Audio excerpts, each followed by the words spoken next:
الرجيم. بسم الله الرحمن الرحيم. أفحسب الذين كفروا أن يتخذوا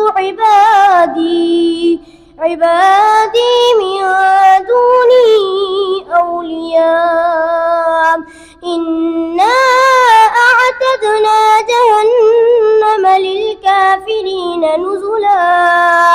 قل هل ننبئكم بالأخسرين أعمالا الذين ضل سعيهم في الحياة الدنيا وهم يحسبون أنهم يحسنون صنعا أولئك الذين كفروا بآيات ربهم ولقائه فحبطت أعمالهم فلا نقيم لهم يوم القيامة وزنا ذلك جزاؤهم جهنم بما كفروا واتخذوا آياتي ورسلي هزوا.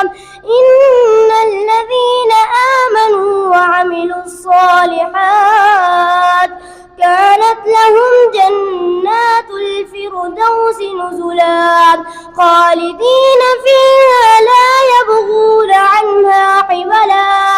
قل لو كان البحر مدادا لكلمات ربي لنفد البحر قبل أن تنفد كلمات ربي ولو جئنا بمثله مددا.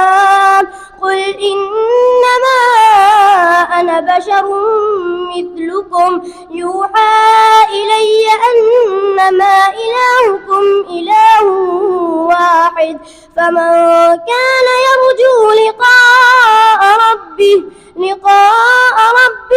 فليعمل عملا صالحا ولا يشرك بعبادة ربه أحدا. صدق الله العظيم.